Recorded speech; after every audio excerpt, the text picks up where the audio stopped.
Sean Diddy Combs, una figura prominente en la industria musical, recientemente se encontró en una situación impactante y angustiante que ha dejado atónitos a sus fanáticos y observadores. Conocido por su personalidad extravagante, estilo de vida lujoso y su innegable influencia en el mundo del entretenimiento, Diddy enfrentó un golpe devastador en la sala del tribunal. Acostumbrado a mansiones, jets, privados y su estatus de celebridad, el magnate se vio reducido a un hombre derrotado cuando se le negó su paquete de fianza de $50 millones. En un giro de los acontecimientos que pocos podrían haber anticipado, el intento de Diddy por asegurar su libertad con una oferta sin precedentes, fue rechazado rotundamente por el juez, sellando su destino en una estrecha celda de prisión. ¿Pero cómo se llegó a este punto y qué sucedió exactamente dentro de esa sala?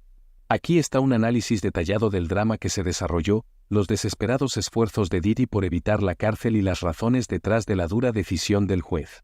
La estrategia de Diddy para evitar la cárcel tras su arresto fue nada menos que extravagante. El paquete de fianza que propuso ascendía a la asombrosa cifra de $50 millones, una cantidad tan grande que podría marear a cualquiera. Su equipo legal lo dio todo, construyendo un acuerdo que prácticamente ponía en juego cada activo valioso que poseía para convencer al tribunal. Esto no era solo una simple oferta monetaria, era un esfuerzo total por aprovechar cada aspecto de la riqueza, el estilo de vida y los compromisos personales de Diddy para evitar pasar tiempo tras las rejas. El paquete de fianza propuesto comenzaba con la asombrosa suma de $50 millones en efectivo, lo cual ya es una cantidad que la mayoría de las personas ni siquiera podría soñar. Pero Diddy no se detuvo ahí. Desesperado por convencer al tribunal de su sinceridad, también ofreció su lujosa mansión de $48 millones en Miami como garantía. Esta mansión, un símbolo del lujo completo, con todas las comodidades que el dinero puede comprar, estaba ahora en juego, un testimonio de hasta dónde estaba dispuesto a llegar. Sin detenerse ahí, incluso ofreció su jet privado, el mismo que lo había llevado por el mundo para escapadas espontáneas, eventos de alfombra roja y negocios. El gesto era claro. Estaba dispuesto a arriesgarlo todo si eso significaba evitar una celda de prisión. Pero la súplica no terminó solo con sus activos materiales. Diddy involucró a su familia para que firmara el paquete de fianza, incluyendo a su madre y otros miembros de la familia, para demostrar su apoyo y compromiso compartido con su liberación. No solo estaba poniendo en juego su fortuna, sino también la reputación de su familia. Además, Diddy aceptó entregar su pasaporte, una concesión significativa dado su historial de viajes internacionales. Esto era una promesa de que no huiría a algún paraíso tropical para escapar de las consecuencias. Para enfatizar aún más su disposición a cumplir con la ley, propuso un periodo de estricta detención domiciliaria, sugiriendo que permanecería dentro de los límites de su residencia, monitoreado y controlado en todo momento. Esencialmente, Diddy estaba diciendo, el paquete era aún más elaborado de lo que parecía al principio. Sus abogados mejoraron la oferta al proponer pruebas semanales de sustancias ilícitas para demostrar que se mantenía limpio.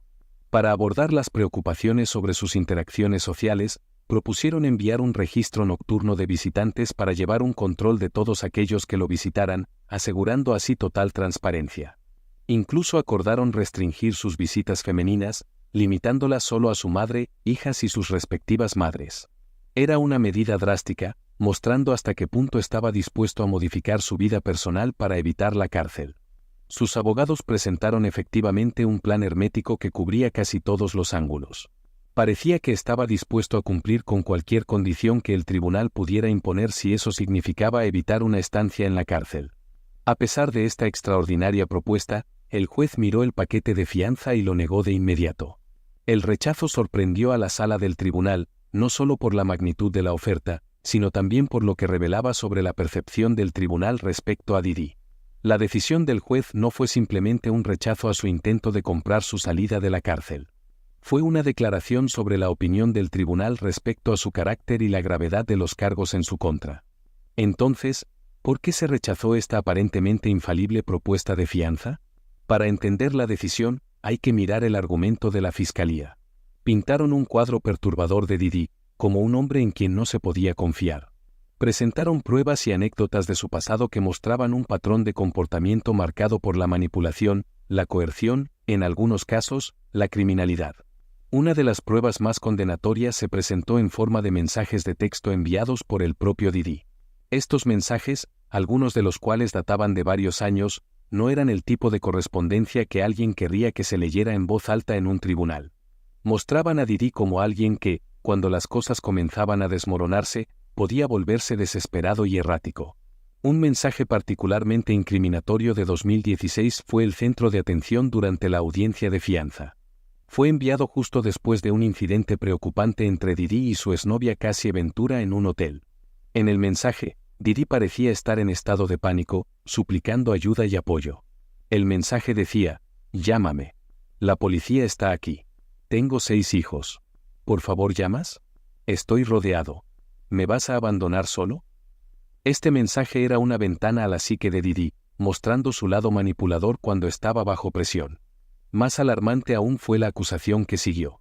Didi supuestamente pagó $50,000 al hotel para borrar las imágenes de seguridad que lo captaron arrojando jarrones de vidrio a Cassie durante el altercado. Este tipo de maniobras eran exactamente lo que el tribunal temía. Un individuo con una inmensa riqueza e influencia, utilizando sus recursos para manipular pruebas y controlar la situación a su favor. La fiscalía argumentó que la enorme fortuna de Didi le otorgaba los medios para oscurecer la verdad, intimidar testigos y obstruir la justicia. Señalaron que su historial de acusaciones, que iban desde sobornos hasta obstrucción, creaba un patrón que no podía ser ignorado. Dado sus recursos y su comportamiento pasado, afirmaron que representaba un riesgo de fuga, y era más que capaz de interferir con la investigación en curso si era liberado. Esto no era solo una suposición. El tribunal ya había visto casos como este antes. Figuras de alto perfil como Harvey Weinstein y Jeffrey Epstein también habían propuesto paquetes de fianza exorbitantes, solo para ser rechazados debido a preocupaciones similares sobre la posible obstrucción y riesgo de fuga. El tribunal no estaba dispuesto a correr riesgos con Didi, por muy elaborada que pareciera su oferta. Cuando el juez emitió el veredicto, la escena en la sala del tribunal tomó un giro dramático. Los presentes describieron haber visto a un hombre que siempre había irradiado confianza, éxito y control derrumbarse ante sus ojos. La reacción de Didi fue visceral. Su rostro se contorsionó de incredulidad. Para un hombre que había construido su carrera sobre la noción de ser intocable e invencible, este chequeo de la realidad fue brutal. El drama en la sala del tribunal alcanzó su clímax cuando se llamó a los paramédicos y se ayudó a Didi a salir de la sala, apenas capaz de caminar por su cuenta. El shock de enfrentar la vida en una pequeña celda en lugar de su extensa mansión fue abrumador, y estaba claro que el impacto psicológico apenas comenzaba. El cambio repentino y drástico en sus circunstancias sacó a la luz una pregunta importante. ¿Cómo afronta alguien acostumbrado a un lujo inimaginable la perspectiva de una vida en la cárcel, gris y dura? Didi, un hombre que había vivido en el lujo, ahora enfrentaba la dura realidad de una celda de 1,8 por 2,7 metros. El impacto psicológico de una transición así no puede subestimarse. El colchón delgado y áspero de una cama de celda distaba mucho de las sábanas de seda a las que estaba acostumbrado. Su entorno se había reducido de extensas propiedades y jets privados a un espacio confinado, austero, diseñado para el castigo, no para el confort. El sentido de pérdida e impotencia en ese momento debió haber sido abrumador para él. La riqueza e influencia de Didi siempre le habían dado una sensación de control, permitiéndole moldear su entorno y a las personas a su alrededor. Ahora, se enfrentaba a una situación en la que ninguno de sus recursos, conexiones o encanto podía salvarlo. La negativa del tribunal a aceptar su paquete de fianza significaba que estaría a merced de un sistema sobre el cual tenía poco poder. Este era un escenario de pesadilla para alguien como Didi, que siempre había estado al mando de su vida y carrera. Ser arrojado repentinamente a una situación en la que sus opciones eran tan limitadas, debía ser aterrador. A lo largo de su carrera, Didi había logrado sortear problemas legales y escándalos con aparente facilidad. Ya fuera el infame tiroteo en un club nocturno en 1999, en el que fue arrestado junto a su entonces novia Jennifer López, o las demás controversias que surgieron a lo largo de los años, siempre parecía caer de pie. Los cargos eran retirados, se alcanzaban acuerdos, y su imagen permanecía en gran medida intacta. En muchos sentidos era como un gato con 9 vidas, esquivando consecuencias que podrían haber descarrilado su carrera y estilo de vida. Pero esta vez se sentía diferente. Los cargos que ahora enfrentaba no eran simples delitos menores o infracciones sin importancia. Eran acusaciones graves y que podrían cambiar su vida para siempre, con la posibilidad de que lo encarcelaran de por vida. La gravedad de la situación parecía pesar sobre Didi en la sala del tribunal. Por primera vez, parecía comprender realmente que no se trataba de otro escándalo que pudiera simplemente evitar. Esta vez, las apuestas eran más altas que nunca, y la posibilidad de pasar el resto de sus días en un espacio oscuro y confinado era suficiente para quebrar al hombre que siempre había sido visto como intocable. A medida que se difundió la noticia de su colapso emocional, las reacciones de la industria musical y del público en general fueron mixtas. Algunos expresaron sorpresa y preocupación, lamentando cómo una figura tan poderosa e influyente había caído tan dramáticamente. La comunidad del hip hop, que a menudo había considerado a Diddy como una leyenda capaz de superar la controversia, estaba en estado de incredulidad. Otros, sin embargo, vieron su colapso como el desenlace final, una justicia por años de presunta mala conducta que finalmente lo alcanzaba. En las redes sociales, las discusiones estallaron, con algunos simpatizantes defendiéndolo, abogando por la presunción de inocencia hasta que se demuestre lo contrario, mientras que otros señalaban que su riqueza e influencia no deberían permitirle eludir el sistema judicial. Para Diddy, el problema inmediato ya no era cómo lo percibía el público, sino cómo iba a soportar su nueva realidad. Con la fianza denegada, se encontró confinado en el notorio Centro de Detención Metropolitano, MDC, en Brooklyn, un entorno muy alejado del mundo de lujo que había habitado durante décadas. El MDC tiene una reputación por sus duras condiciones, y rápidamente quedó claro que Diddy enfrentaba una experiencia que pondría a prueba sus límites tanto físicos como mentales. Los presos de alto perfil como Diddy a menudo enfrentan desafíos únicos cuando están encarcelados, particularmente cuando pasan de una vida de lujo y admiración constante a las indignidades de la cárcel. En el mundo exterior, Diddy estaba rodeado por un séquito, fanáticos y una inmensa riqueza que lo protegía de las incomodidades y la adversidad. Ahora, en la cárcel, fue despojado de esos lujos y sometido a un nivel de aislamiento que podía ser psicológicamente devastador. Para alguien acostumbrado a casas enormes, asistentes personales, y que todos sus deseos fueran atendidos, ser reducido a un número en un sistema diseñado para quebrar a las personas debía sentirse como una pesadilla viviente. Los informes sobre el MDC a lo largo de los años han destacado sus condiciones deplorables: hacinamiento, saneamiento inadecuado, mala ventilación y falta de acceso a productos de higiene básicos. Los reclusos suelen describirlo como un lugar donde la esperanza va a morir. Y para alguien con el estatus de Diddy, este nuevo entorno era el polo opuesto de la vida que había conocido. Las celdas son pequeñas, frías y claustrofóbicas, equipadas solo con lo más esencial: un marco de cama de metal con un colchón delgado y gastado, un inodoro de acero y un pequeño lavabo. Las paredes, a menudo marcadas con arañazos y grafitis, desprenden un sentido de decadencia y abandono. Desaparecieron las sábanas de lujo y las superficies pulidas de las mansiones de Diddy. En su lugar estaban los confines duros e implacables de una celda de prisión. Para empeorar las cosas, Diddy fue puesto en confinamiento solitario dentro de la unidad de vivienda especial, SU. Este nivel de aislamiento está reservado para reclusos considerados de alto riesgo, ya sea por su propia seguridad o la de los demás. El confinamiento solitario es famoso por su impacto psicológico, y para alguien como Diddy, la tensión mental podría ser devastadora. En su celda de 1.8 por 2,7 metros, pasaría hasta 23 horas al día solo, con solo las frías paredes de concreto como compañía. La celda solitaria en sí es austera y vacía, amueblada solo con lo esencial: una pequeña cama de metal atornillada a la pared, un inodoro sumidero básico y una ventana estrecha, si tenía la suerte de tener una.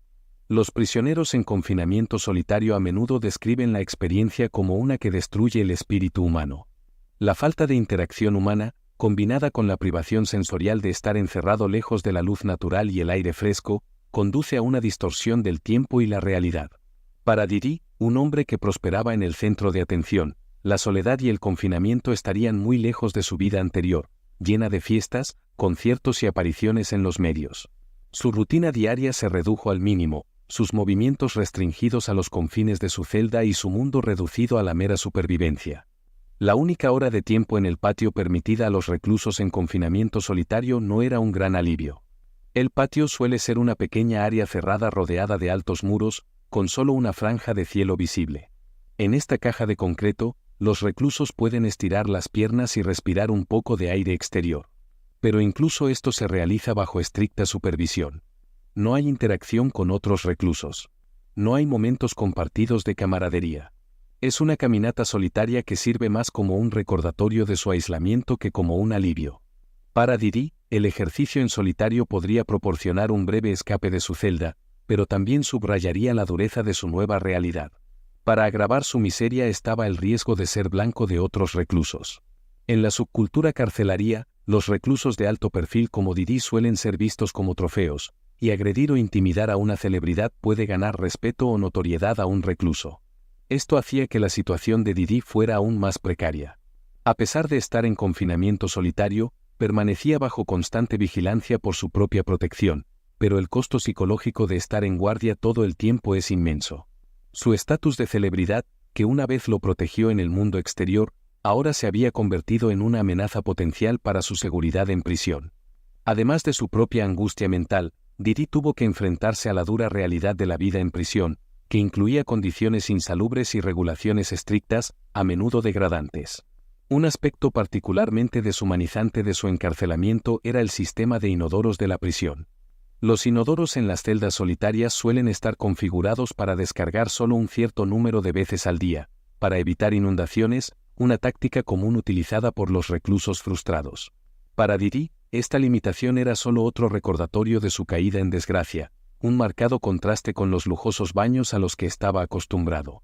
Este nuevo entorno, con sus rígidas rutinas y total falta de privacidad, lo despojó de su antigua identidad y lo obligó a enfrentar la dureza de su situación. El contraste entre la vida anterior de Didi y su existencia actual era claro y constante. Hace solo unos meses estaba viajando por el mundo en jets privados, asistiendo a eventos llenos de estrellas y viviendo en mansiones multimillonarias. Ahora, su mundo entero se había reducido a los confines de una pequeña celda, una cama dura y los ecos de sus propios pensamientos. El costo psicológico de un cambio tan drástico no debe subestimarse. Es un hecho conocido que el confinamiento solitario puede llevar a una depresión severa, ansiedad e incluso problemas de salud mental a largo plazo. Para Didi, quien siempre había estado en el centro de atención, este aislamiento probablemente era más que un castigo. Era una pérdida profunda de sí mismo. En medio de su encarcelamiento, Didi también tuvo que lidiar con el drama legal que se cernía sobre él. Los cargos en su contra eran graves y multifacéticos, con acusaciones que podrían llevarlo a pasar el resto de su vida tras las rejas si se le encontraba culpable. La fiscalía había construido un caso que retrataba a Didi no solo como un artista y empresario, sino como el cerebro detrás de una organización criminal que utilizaba su riqueza, negocios y conexiones para orquestar y encubrir una serie de actividades ilícitas. El eje central de los cargos era la acusación de que Didi había utilizado sus diversas empresas, incluida su imperio musical, como fachada para operaciones ilegales. Los fiscales sugirieron que su influencia se extendía mucho más allá del mundo glamoroso del entretenimiento y que había estado dirigiendo una compleja red clandestina durante años. La acusación detallaba una narrativa inquietante de manipulación, intimidación y control, no solo involucrando a Didi, sino implicando a una red de individuos dentro de su círculo cercano, desde sus asistentes personales hasta su equipo de seguridad. Muchos supuestamente estaban involucrados en garantizar que sus actividades ilícitas permanecieran ocultas. Uno de los aspectos más perturbadores del caso fue la acusación de manipulación de testigos. Los fiscales revelaron pruebas de que Didi, en múltiples ocasiones, había utilizado su riqueza e influencia para silenciar a posibles testigos. Esto incluía incentivos financieros y amenazas directas, añadiendo otra capa de gravedad a los cargos. Fue este historial de manipulación y obstrucción lo que llevó al juez a negarle la fianza. El temor era que, si se le liberaba, Didi utilizaría sus recursos para obstruir el proceso legal, manipular pruebas o intimidar a aquellos que pudieran testificar en su contra. A esto se sumaban las acusaciones de que sus diversas relaciones románticas, notablemente con su exnovia Cassie Ventura, habían estado marcadas por episodios de violencia y coerción. El caso presentaba relatos inquietantes de cómo Didi supuestamente ejercía control sobre las mujeres en su vida, utilizando no solo su poder e influencia, sino también el miedo y la intimidación. En uno de los incidentes citados, se alegaba que había coaccionado a Cassie para que participara en actividades contra su voluntad, aprovechándose de su poder financiero para silenciar cualquier disidencia. A medida que avanzaba el caso, otras figuras prominentes en la vida de Didi se vieron envueltas en la controversia. Jennifer López, Joe Tallou y Young Miami, ambas con conexiones significativas con Didi, se convirtieron en objetos de intenso escrutinio público. Joe Tallou, quien había salido con Didi durante el infame tiroteo en un club nocturno en 1999, enfrentó especulaciones renovadas sobre su participación en ese incidente. La posibilidad de que hubiera estado más profundamente involucrada de lo que se conocía previamente generó preocupaciones sobre posibles ramificaciones legales. Para Young Miami, la situación era aún más peligrosa, ya que se la acusaba de ayudar a Diddy a transportar sustancias ilegales entre estados. Si estas acusaciones se confirmaban en el tribunal, ambas mujeres podrían enfrentar cargos serios, añadiendo otra capa de complejidad a una batalla legal ya de por sí enredada. Al final, la situación de Diddy era emblemática del ascenso y caída de un hombre que había construido un imperio sobre los cimientos del poder, la influencia y la riqueza. Ahora, despojado de su libertad, su privacidad y su control, enfrentaba la ardua tarea de navegar un sistema legal que parecía decidido a responsabilizarlo. El camino por delante era incierto, lleno de desafíos que pondrían a prueba su resistencia y su capacidad para soportar un entorno que era tan hostil como humillante. La historia del colapso de Diddy y su vida posterior en la cárcel sirve como una advertencia, ilustrando cómo los lujos de la riqueza y la fama pueden desmoronarse rápidamente frente a graves acusaciones criminales. Destaca el contraste entre una vida de lujo y la dura realidad del encarcelamiento, una realidad a la que incluso las personas más poderosas y ricas no son inmunes. Para Diddy, esto era más que una batalla legal. Era una lucha por su identidad, su legado y, en última instancia, su supervivencia en un mundo que ni todo el dinero ni la influencia podrían cambiar. A medida que se desarrolla esta saga, el público sigue cautivado, no solo por el escándalo y el drama, sino por las preguntas más profundas que plantea sobre la justicia, el poder y el verdadero costo de vivir por encima de la ley. ¿Qué le deparará el futuro a Diddy en los próximos meses y años? ¿Se adaptará a esta nueva realidad o lo destruirá? ¿Y qué lecciones sacarán otros en la industria de su caída en desgracia? Solo el tiempo dirá cómo terminará esta historia, pero por ahora, el mundo de Diddy se ha puesto patas arriba, y el hombre que una vez lo tenía todo se enfrenta a las consecuencias de sus acciones, solo en una pequeña celda de prisión. ¿Cuáles son tus pensamientos sobre este impactante giro de los acontecimientos? Hasta aquí el vídeo de hoy. Si te ha gustado dale like y suscríbete. Hasta el próximo vídeo.